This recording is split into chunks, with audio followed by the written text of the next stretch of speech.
নমস্কাৰ। অতি গুৰুত্বপূৰ্ণ নটিছ প্ৰকাশ হৈছে কে হেণ্ডিক্স ষ্টেট অপেন ইউনিভাৰ্চিটিৰ মাষ্টাৰ ডিগ্ৰী 4th চেমৰ যি আপোনালোকৰ ডিচাৰ্টেশ্যনৰ সম্পৰ্কীয় আজি আপোনালোকৰ একচেপ্টেড লিষ্ট, ৰিভিউ লিষ্ট আৰু ৰিজেক্টেড লিষ্ট প্ৰকাশ হৈছে। দেখা গৈছে যে একচেপ্টেডৰ 4 পেজ, ৰিভিউ লিষ্টৰ 1 পেজ আৰু ৰিজেক্টেডৰ 1 পেজ আছে। এইসকলে চাব একচেপ্টেড, ৰিভিউ লিষ্ট আৰু ৰিজেক্টেড সকলে কি কৰিব লাগিব আৰু আপোনালোকৰ পৰীক্ষা কেতিয়া হ'ব, পৰীক্ষালৈ যাওঁতে আপোনালোকে কি লগত লৈ যাব লাগিব, এই সকলোখিনি মই কৈ আছোঁ। আৰু আপোনালোকৰ যিসকলে last date submission of dissertation fees দিয়া নাই সেইটো বঢ়াই দিয়া হৈছে, এক্সটেণ্ড কৰিছে।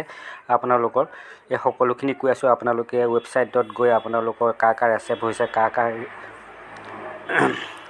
ৰিজেক্ট হৈছে বা কাৰ লিষ্টত ৰিভিউ লিষ্ট আহিছে। ৰিভিউ লিষ্টত থকাসকলে মডিফিকেশ্যন কৰি পুনৰ ইমেইলত জমা দিব লাগিব, তেওঁলোকৰ পুনৰ চাব। আৰু ৰিজেক্টেড লিষ্টত যিসকলৰ নাম আছে তেখেতসকলে পুনৰ অহা বছৰ তেওঁলোকে ডিচাৰ্টেশ্যন জমা দিব লাগিব। আচলতে যিসকলে এতিয়াও ডিচাৰ্টেশ্যনৰ ফিজ দিয়া নাই তেওঁলোকৰ কাৰণে ডিচাৰ্টেশ্যনৰ ফিজৰ টাইমটো বঢ়াই দিছে। আগতে আছিলে আপোনালোকৰ অলপ সোনকালে আছিলে, এতিয়া 20/12/2024 বঢ়াই দিছে। আপোনালোকে জানি যে আপোনালোকৰ ডিচাৰ্টেশ্যনৰ এক্সামিনেশ্যন হ'ব 22/12/2024 তাৰিখে, যিটো আগতে 8/12/2024 আছিলে। এইটো আপোনালোকৰ 22/12/2024 বঢ়াই দিছে। আৰু MSc IT প্ৰজেক্ট বিভাগ প্ৰেক্টিকেল এক্সামিনেশ্যনৰ যিটো 8 তাৰিখে হ'ব সেইটো 22 তাৰিখলৈ দিয়া হৈছে, 22/12/2024 হ'ব। ডিচাৰ্টেশ্যনৰ কাৰণে আপোনালোকে আচলতে কিছুমান নিয়ম আছে, মই কৈছোঁৱেই যে যেতিয়া আপোনালোকে পে'মেণ্ট দিব লাগিব। আগতে 14 তাৰিখ আছিলে, মই কৈছোঁ যে এতিয়া 22/12/24 ভিতৰত আপোনালোকে যদি একচেপ্ট হ'লেও আপোনালোকে যদি পে'মেণ্ট কৰা নাই তেনেহ'লে কিন্তু আপোনালোকৰ কি হৈছে পৰীক্ষা বিভাগ বহিব নোৱাৰিব। এইখিনি কথা আছে। আৰু আপোনালোকে কি লৈ যাব লাগিব যেতিয়া পৰীক্ষা হ'ব আপোনালোকৰ 22 তাৰিখে, 22 ডিচেম্বৰত। আচলতে আপোনালোকে যি ডিচাৰ্টেশ্যনৰ ফিজ পে'মেণ্ট ৰিচিপ্টটো আপোনালোকে লৈ যাব লাগিব।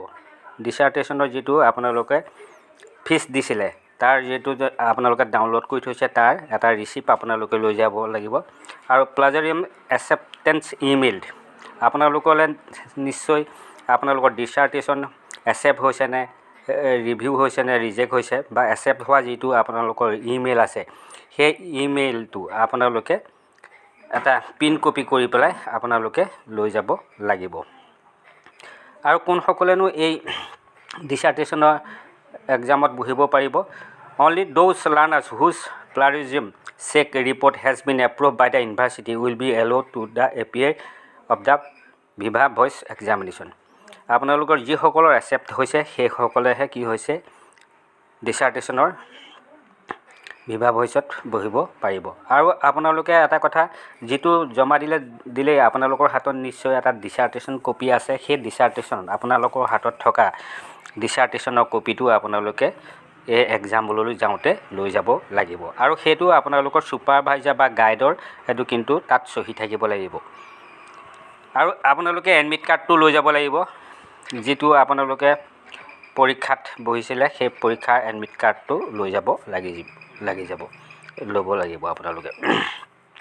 আপোনালোকৰনো ক'ত ভিভা এক্সামিনেশ্যন হ'ব সেই বিষয়ে অতি সোনকালে এটা এক্সামিনেশ্যন ক'ত হ'ব সেই বিষয়ে এটা ইমেইলত কে হেণ্ডিক্স ষ্টেট অপেন ইউনিভাৰ্চিটিয়ে জনাব। আপোনালোকে তাত চাই পেলাই আপোনালোকে সেই এক্সামিনেশ্যনত যাব লাগিব। এইকেইটা অতি গুৰুত্বপূৰ্ণ কথা যে আপোনালোকে পে'মেণ্ট ৰিচিপ্টটো নিব লাগিব। 1 নম্বৰতে আপোনালোকে যিটো ইমেইল পঠিয়াইছিলে একচেপ্টেড তাৰ ইমেইলটো লৈ যাব লাগিব এটা কপি। আৰু আপোনালোকে কি হৈছে আপোনালোক যিসকল একচেপ্টেড হৈছে সেইসকলেহে বহিব পাৰিব। আৰু ডিচাৰ্টেশ্যনৰ এটা কপি লৈ যাব লাগিব আৰু এডমিট কাৰ্ড লৈ যাব লাগিব। আৰু এক্সামিনেশ্যনৰ চেণ্টাৰ লিষ্ট ক'ত পৰিছে আপোনালোকে চাই সেই এক্সামিনেশ্যন চেণ্টাৰত আপোনালোকে বহিব লাগিব। এনেধৰণৰ গুৰুত্বপূৰ্ণ ইনফৰ্মেশ্যন তথা গুৰুত্বপূৰ্ণ প্ৰশ্ন উত্তৰ পৰীক্ষাত আহিব পৰা পাবৰ কাৰণে নতুনকৈ অহাসকলে মোৰ চেনেলটো ছাবস্ক্ৰাইব কৰি ল'ব আৰু লাইক কমেণ্ট কৰি কেনেকুৱা হৈছে জনাই উৎসাহিত কৰি পুনৰ আগলৈ ভিডিঅ' দিবলৈ প্ৰেৰণা যোগাব বুলি আশা ৰাখিছোঁ। আৰু সকলোকে মই তৎক্ষণাত দিয়াৰ লগে লগে ন'টিছ বা যিকোনো উত্তৰ মই দিবলৈ চেষ্টা কৰিম। আজিলৈ আহোঁ, ধন্যবাদ।